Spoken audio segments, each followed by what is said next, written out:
When I teach masturbation, I'm always just like, have fun with it.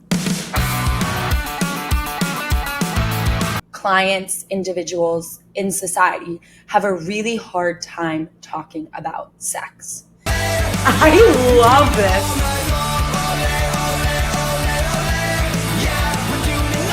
Hi, I'm Taylor. I'm a therapist. I love music, metalcore, alternative music, and Blink-182, and they've been dropping some bangers lately. So we're going to listen and react with some mental health related information. I'm going to help you, hopefully, use these lyrics to improve your life.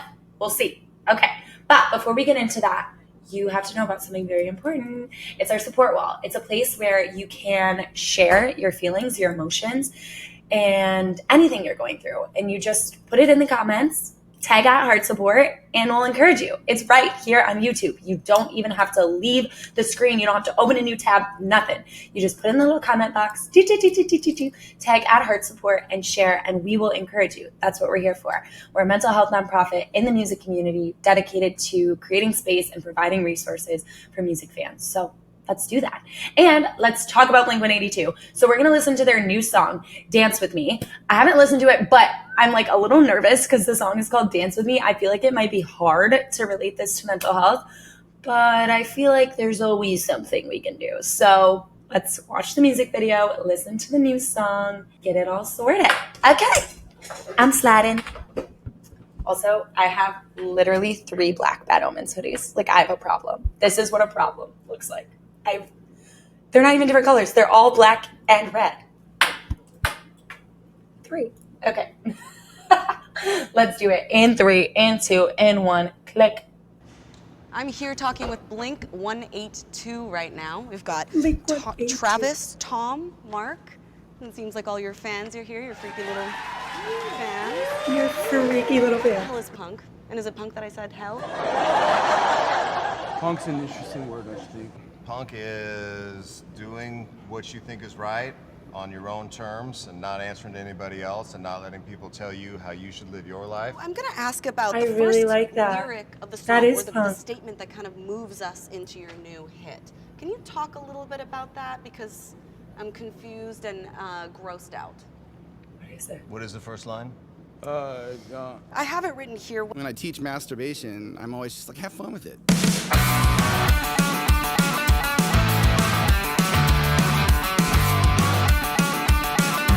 I love this band. I love Travis Barker so much. Don't think maybe she won't refuse. She knows everything that I think. That girl, prettiest I could lose. My game's shittiest that could be. I bet waiting around to lose. This is chaos. I love it. Trying to make believe you're mine. What are you gonna do? Come here, do you wanna come dance with me? No friends, you know you want you. Shaking those hips like the devil's got you. Waiting all night, cause now I want you. I ain't had a chance, here we go, I got you. Ole, ole, ole, ole. Yeah, we're doing it all night long. Ole, ole, ole, ole. I love this.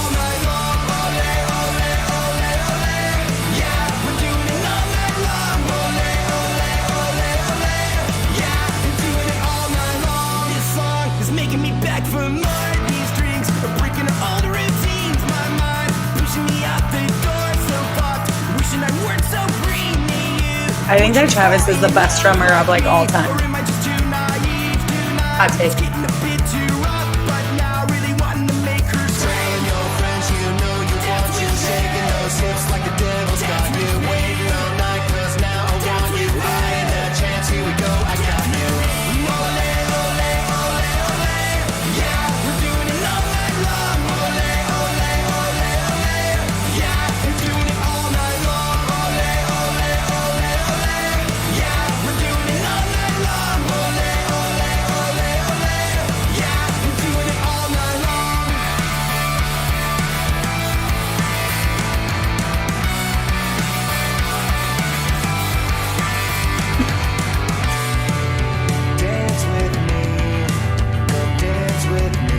Mark in the wig kills me.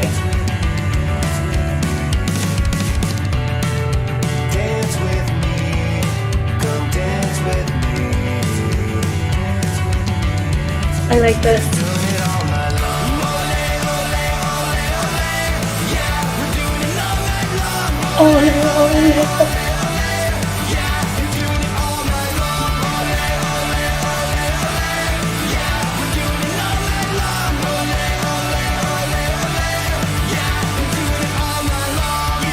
like the shopping cart.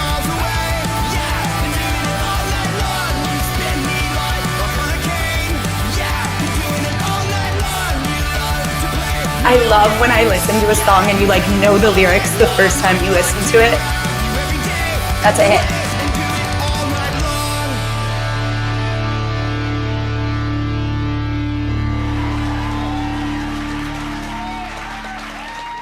I was thinking if I can get your number after this, I just want to talk to you about some things privately, just between you and I. I don't think it would be appropriate. Copy that. Now, if there's anything that you could say to the youth of today, what would you like to say? Gabba gabba hey.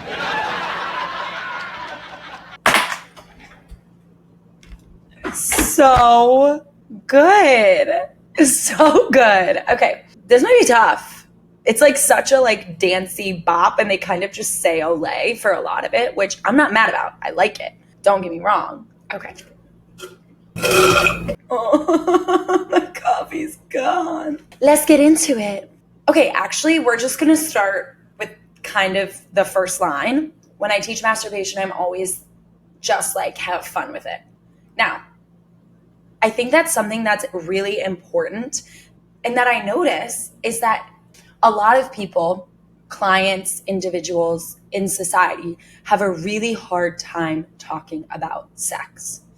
And even with their therapists, I notice my clients even have a hard time talking about sex with me. And why I think that's important is because anything that you can't talk about, that's alarming to me. That's alarming to me. Because if you can't talk about something, if you can't work through it and you can't share it, that probably means that there's some ideas about it, some things around it. Maybe it's shame, maybe it's fear, maybe it's anxiety, maybe it's socialization that are causing you some sort of discomfort or pain. And sure, there's a right and a wrong time for everything, right? Like, I don't know that we should be going about just talking about sex with strangers like you would the weather. But if it's something that you struggle to talk about with close people who you consider mentors or guides or even your therapist, then it maybe is something that you should be talking about. Because what I notice is that sex, people have a lot of ideas about it, that they get these ideas from a really young age. And a lot of these ideas create a lot of shame and a lot of pain. And people also have a lot of questions about sex, but they feel like they can't ask them because they don't know who to talk about it with. And I think that it's really important that people be able to ask those questions of like, is this normal? Or what does it mean if I feel this? Or is it okay that I like this? Or I had sex and my religion tells me that that's not okay. How do I navigate that? Or I want to have sex, but my religion tells me it's not okay. Or I grew up believing this isn't okay, but now I feel like it is. And there's all these things that people have questions about that they just keep inside.